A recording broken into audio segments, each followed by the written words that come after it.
Taurus, hi, welcome to Mystic Queen PH. At ito ang inyong weekly reading for October 28 to November 3, 2024. If you are interested in private readings, meron tayong link sa description. At sa pinned comment, pakicheck nyo na lang information kung paano mag-book for a private reading. Okay, let's see what's coming to you. October 28 to November 3. For Taurus.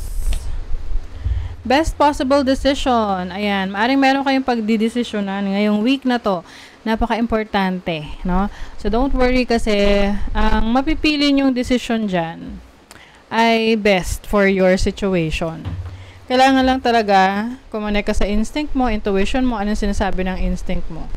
And of course, you pray, no? Hingi ka ng mga signs kay God na i-lead ka doon sa best possible decision. Okay. Uy, may success. Wow. Yeah. 'Di ba? Magiging successful yung decision mo, whatever that is, will lead you to success. So, pwedeng sa trabaho mo yan, nagde-decide ka, mag-abroad ka ba, magre-resign ka ba para mag-business. Kasi you will feel it. Oo. Pag parang hindi ka mapakali sa decision mo, let's say, nakapag-decide ka na, pero parang iba pa rin, ang bigat pa rin sa feeling. Ibig sabihin nun, hindi mo sinunod yung instinct mo. Oo, hindi mo sinunod yung iyong intuition. So, yun, yung gut feel mo eh. Pero minsan, no, kapag nakapag-decide ka talaga ng best, parang ang gaan. Oo, everything just falls into place. Let's see what else. You have justice. Oh, something that you really deserve. Makukuha mo na yung dinideserve mo na success. Okay? So, I know yung iba sa inyo nahirapan in the past sa mga challenges na pinagdaanan ninyo, na parang feeling nyo wala na bang katapusan yung paghihirap, yung challenge. But, you know, kung di kayo susuko, makukuha nyo talaga yung dinideserve yung rewards. Okay? So, some of you, maari ring makakabawi na kayo ngayong week na to, sa oras, sa panahon, no? Na maaring naging busy kayo sa ibang bagay, tapos ngayong week na to, maayos nyo na yung schedule ninyo. Kung ano yung kailangan nyong bigyan ng atensyon, mabibigyan nyo na ng attention.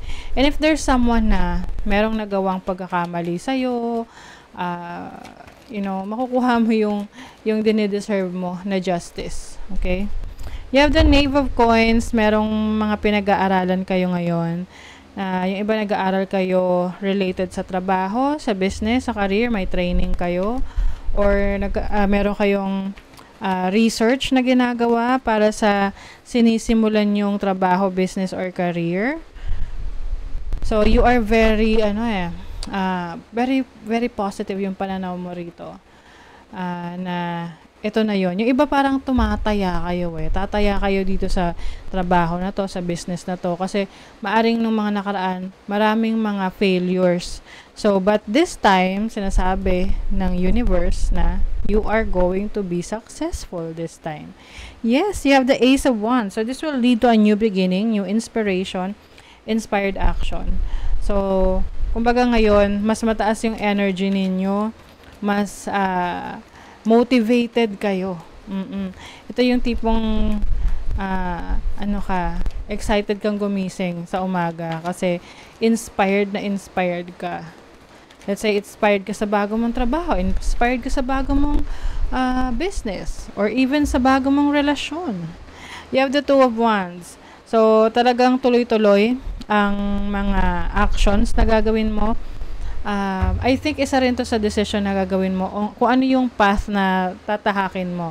Kasi pwedeng meron kang dalawang pagpipilian ngayon, let's say dalawang trabaho, dalawang business, or which career, change career ka ba, and you know, you will be guided by your own instinct, no? Yung sarili mo, ng higher self mo, as long as you ask for guidance. Kasi minsan, akala natin this is logical or this is practical, pero meron pa palang mas magandang decision for you or option. You have the Queen of Wands. So, a lot of fire energy rito. So, andito talaga yung passion for you. So, yung iba sa inyo, Taurus, you're going to pursue your passion this week. And this can be a passion for your business, passion for your career, passion for your job. Things are going to move forward. Oh, po Knight of Wands. Risk taker kayo ngayon, Taurus. It's like, it's now or never, parang ganon. Do or die, parang ganyan. So, you're going to be more active mas magiging active ka sa pagtupad ng iyong mga pangarap. And I also see people na nandyan for you, like, they are very supportive sa mga ginagawa mo. Supportive sila sa sinisimulan mo. Let's say, business or yung trabaho mo ngayon, yung mga pag-aaral na ginagawa mo. So, someone is very supportive of you. You have Jupiter in Pisces in the 12th house. So, Jupiter is the planet of expansion, abundance. This is about opportunities rin. So, with the 12th house, ito yung mga hidden talents mo. So, pwedeng meron kang mga madidiscover about yourself, yung mga hidden talents mo na pwede mong i-explore and pwede mo siyang i-monetize. Okay? You have Saturn in Scorpio in the 8th house. 8th house is a mysterious placement yan, no? Mysterious house. So, maaring you are stepping into your spiritual power. Some of you nagkakaroon kayo ng spiritual awakening.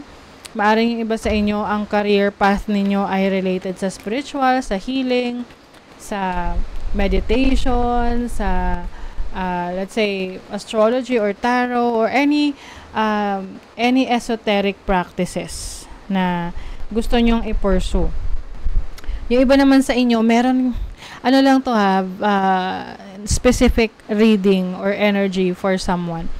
Meron dito na hindi ka aware na mana, no? Mana mo galing sa lolo't lola mo or parents mo na mari-reveal sa iyo this week. May papaalam sa iyo na, uy, meron ka palang mana. Meron ka palang marireceive from your lolo, lola, or parents. So, you have Mars in Leo in the 5th house. Grabe. Yung iba sa inyo, magiging very confident kayo sa inyong sarili, na tipong alam nyo kung ano yung mga kaya nyong gawin, ano yung mga bagay na gusto nyo pang i-improve sa sarili ninyo. Just pay attention lang kasi minsan, parang may mga taong they take it the wrong way or they take it negatively, na minsan pag nagiging confident ka, parang ang dating sa kanila is mayabang ka, hambog ka, or masyado ka nag-flex. So, it can also attract yung mga taong mga let's say bashers, ganyan, or mga inggitero at inggitera. So, for as long as alam mo sa sarili mo na kaya ka confident is because alam mo yung ginagawa mo, then sorry not sorry na lang. 'Di ba? Para sa mga naiinggit or nayayabangan sa inyo.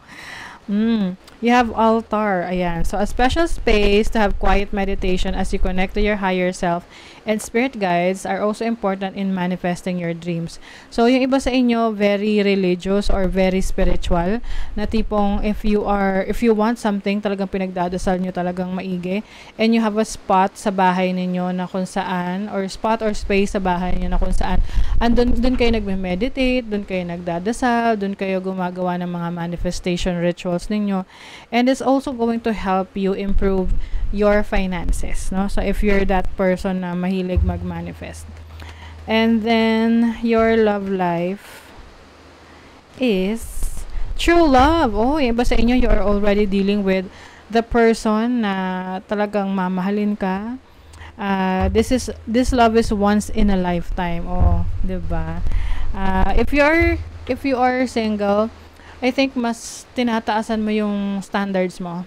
Na kung magsasettle ka, you want someone na seryoso sa buhay, talagang may plano, parang wala ka ng time for play, no? Or mga BS na relationship. So for you want true love. Kung walang ganon, wag na lang, parang ganon. Okay? Let's see, final message. Kundalini rising, channel your creative passion and sensuality. Welcome the transformation. So, major change, transformation for you.